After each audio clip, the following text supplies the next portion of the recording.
கர்த்தருடைய பரிசுத்த நாமத்திற்கு மகிமை உண்டாவதாக.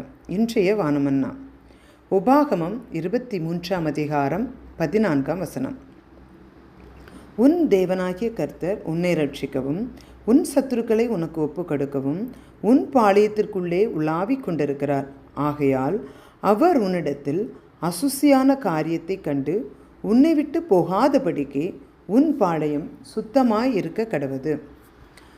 கர்த்தர் நம்ம ரட்சித்து சத்துருவாக இருக்கிற எல்லாவித காரியத்திலையும் நாம் விடுபடணும்னு நம்மோட பாளையம் சுத்தமாக இருக்கணும். கர்த்தர் சொல்கிறார், நான் உன் பாளையத்தில் உலாவி வரணும், நான் உன் கூட நடக்கிற தேவன், பாளையத்தில் அசுசியான காரியத்தை கண்டா விலகி போவேன் அப்படின்னு சொல்கிறாங்க. அப்போது பாளையம் சுத்தமாக இருக்கணும், நாம் வசிக்கிற இடம் சுத்தமாக இருக்கணும்னு கர்த்தர் சொல்கிறார். அதான் கர்த்தர் அசுசியான காரியத்தை, சில பாவமான அசுத்தமான அருவருப்பான காரியத்தை கண்டா அவர் நம்ம விட்டு விலகி போவார். அதனால் எப்பவும் சுத்தமாக இருக்கணும். நாம் இருக்கிற வீடு சுத்தமாக இருக்கா? நம்ம ரூமு சுத்தமாக இருக்குதா? நம்ம வீட்டில் ஒருத்தர் வராருன்னு சொன்னால் எவ்வளவு நீட் பண்ணுறோம்.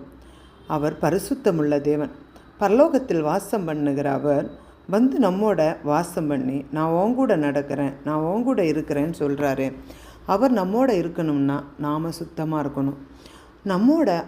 நாம் அசுத்தமாக இருந்தால் அவர் எப்படி நம்மோட உலாவி வாசம் பண்ண முடியும்? ஆக அசுசியான காரியத்துக்கு இடம் கொடுக்காதேன்னு கர்த்தர் சொல்கிறார். நம்மோட இருதயத்தில் அசுத்தமான பாவ காரியங்கள், பாவ சிந்தனைகள் இருந்தால் எப்படி அவர் நம்மோட இருக்க முடியும்? நம்ம கூட எப்போவும் இயேசு இருக்கணும் தானே. அப்போது நாம் இருக்கிற இடம், நம்மோட ட்ரெஸ்ஸு, நம்மோட சொல், செயல், செய்கைகள் எல்லாத்துலேயும் சுத்தமாக இருக்க நாம் பழகணும். அப்போ தான் பரிசுத்தமுள்ள தேவன் நம்மோடு இருக்க முடியும்.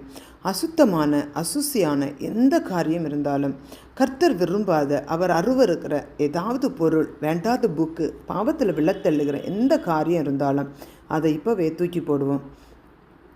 அவர் தானே நமக்கு முக்கியம், அவர் நம்மோட இருக்கணும் தானே. அதனால் அசுசியான அருவருப்பான எந்த காரியத்துக்கும் இடம் கொடுக்காம எல்லாவற்றிலையும் சுத்தமாக இருக்க நம்ம ஒப்பு கொடுப்போம்.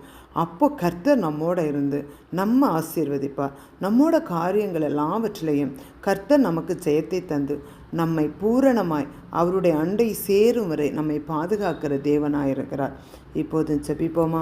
அன்பின் பரலோக பிதாவே, அப்பா ஆண்டவரே, எந்த விதத்திலும் அப்பா ஆண்டவரே நாங்கள் உண்மை விட்டு தூரம் போகாதபடிக்கு கர்த்தர் எங்களை காத்துக்கொள்ளும்படி ஜெபிக்கிறேன். அப்போ உண்மை விட்டு விலகத் தள்ளுகிற எல்லா அப்பா ஆண்டவரே அசுத்தமான கிரியைகளுக்கும் கர்த்தர் எங்களை விலைக்கு காத்துக்கொள்ளுங்கப்பா. எப்போது நாங்கள் அப்பாண்டவரை எல்லாவற்றிலும் சுத்தமாக இருந்து நீர் எங்களோடு வாசம் பண்ணுகிறதை நாங்கள் உணர்ந்து கொள்ள கர்த்தர் கிருபைகளை தாங்க. எப்போது உம்முடைய குரலை கேட்கிறவர்களாய், உம்முடைய முகத்தை தரிசிக்கிறவர்களாய், அப்போ இஸ்ரவேல் ஜனங்களுக்குள் நீர் பாளையத்தில் ஆவி கொண்டிருந்தது போல அப்போ எங்கள் பாளையங்களுக்குள்ளும் எங்கள் வீடுகளுக்குள்ளும் கர்த்தாவை எங்கள் இருதயத்திற்குள்ளும் அப்பாண்டவர் நீர் எப்போதும் உலாவி எங்களோடு இருந்து எங்களை வழிநடத்தும்படியாய் ஜெபிக்கிறேன். அப்பா, நீர் எங்களை ரட்சித்திருக்கிறீர். அப்பாண்டவரை நீர் எங்களை அறிந்திருக்கிறீர் என்பதை அறிகிறோம்.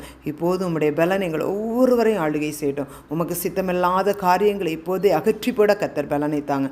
முழுமையும் தாழ்த்துகிறேன். இயேசுவின் நாமத்தில் ஜெபங்களும் நல்ல பிதாவே, ஆமென்.